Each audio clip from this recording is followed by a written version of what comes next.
Greetings everybody, Maximus here. Well, I gotta tell you, in case you haven't noticed, but aviation news here in the new year of 2025, it's kind of empty.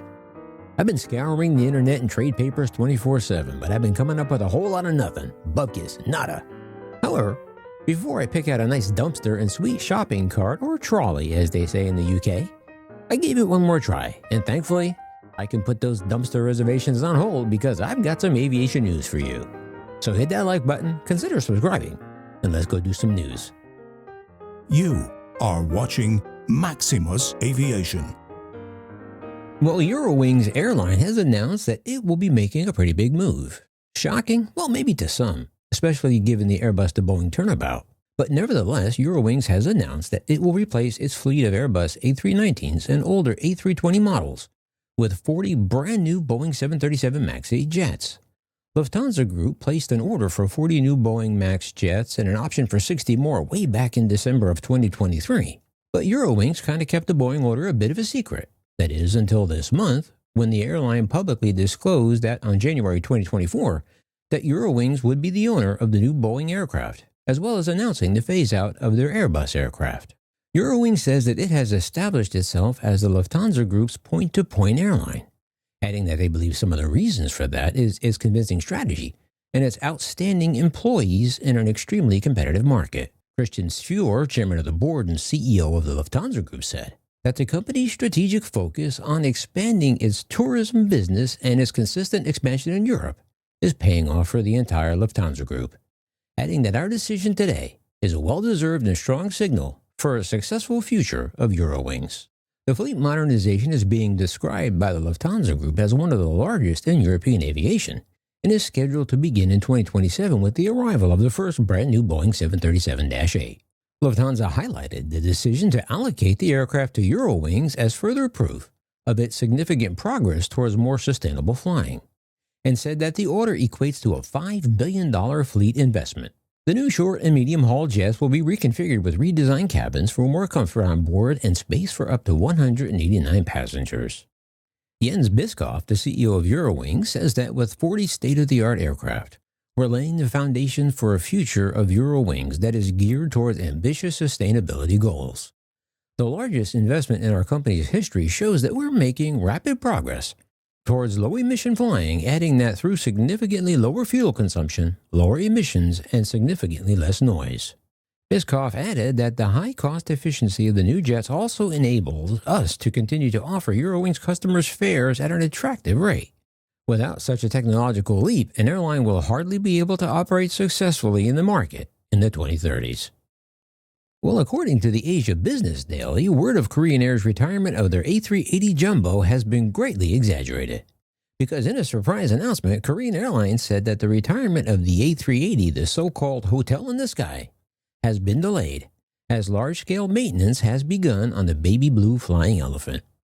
Korean Air said that as the demand for international flights is increasing and the introduction of the next-generation aircraft has been delayed, the decision has been made to use the A380 for a longer period than originally planned. According to industry sources this month, late last year, Korean Air delivered the A380 HL7619 aircraft to the Lufthansa Tech Training Center in the Philippines to conduct large-scale maintenance and performance and improvement work called the D-Check. For the few of you not aware of what a D-Check is, the D-Check is the large-scale maintenance work that is performed every 10 to 12 years. In addition to the engine overhaul, which requires a complete disassembly and reassembly of the engines, also the plane is basically dissected as various parts are disassembled on a large scale and inspected and put back together again. Also, any maintenance and performance improvements are performed after the D-Check is finished and the test flight is complete. Originally, Korean Air planned to retire the A380 by 2026, but while the recent trend in aircraft is to operate medium-sized, more fuel-efficient jets, the Jumbo A380, with its 4 monster engines and maximum seating capacity of 853 seats, well, in the aviation world, that makes the A380 a dinosaur. Well, that's a little exaggerated, but the future of aviation is the newer medium-sized, more fuel-efficient jets, rather than the big fuel hogs. Before the latest A380 resurrection, previously, Korean Air Chairman Chow Wan-tae also announced that the A380 would be retired by 2026, and the Boeing 747, which is in the same class as the A380, would be retired by 2031. But now the A380 will live on to fly another day. However, other airlines such as Lufthansa, Qatar Airways, and Singapore Airlines have also been delaying or canceling the introduction of any more A380s. However, Korean Air plans to extend the life of its A380 beyond 2030 as a result of this most recent D-check. But since both Boeing and Airbus are experiencing considerable delays in delivery of their new jets, Korean Air's A380 has been given a new life. Well, this comes by way of Bloomberg. Brazilian playmaker Embraer is showing up its larger rivals by keeping its factories humming and shipments flowing. Embraer is entering the year with strong momentum after 2024, in which deliveries jumped 14%. Its shares rallied 150%, and its credit rating was upgraded from junk status for the first time since the pandemic. So things are going quite well for Embraer. Embraer CEO Francisco Gomez Neto said, "We are going to keep focused on sell, sell, sell," noting that 2025 is shaping up to be an even better year for the company. The world's third largest plane manufacturer has long-term ambitions to take on the Boeing and Airbus global duopoly, but its smaller aircraft and market cap make it a distant, if distinct, competitor. Embraer has benefited from a reputation of engineering excellence and a solid track record for designing new planes on tight budgets and deadlines. But 5 years after Boeing canceled plans to acquire Embraer's commercial division as the pandemic grounded the airline to a halt, Embraer is thriving on its own in the global market for private and regional jets. It has become one of Latin America's biggest homegrown success stories in manufacturing. And that performance, of course, contrasts with its bigger rivals as Boeing works to rebuild after a brutal year and Airbus battles persistent supply chain snags. And it's that dynamic that could open the door for Embraer to expand its portfolio in the future. Neto, who has led the company since 2019, told Bloomberg that a new aircraft program is not a near-term priority. But as recent as October, he hinted that Embraer is studying a new jet to compete with the Boeing 737 and the Airbus A320. But for now, the company is concentrating on its current lineup and looking for ways to stabilize its production cadence. Historically, deliveries tend to peak in the last quarter of the year, but Neto said he wants to even that out across the year.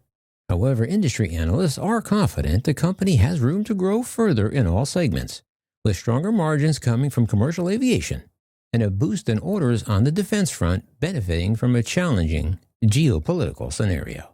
The company delivered 206 aircraft in 2024, more than half of which were private jets. According to the research firm BBA, they estimate Embraer will build on that total this year by delivering as many as 220 commercial aircraft and private jets. So how about that? Some actual January 2025 aviation news. So as I cancel my dumpster and trolley reservations, how about you meet me down in the comments and let me know what you think. And with that, hopefully the aviation news will pick up so we can get together again soon. But until then, on your way out, make sure you do all that YouTube-y stuff. And until next time, as always, this is Maximus.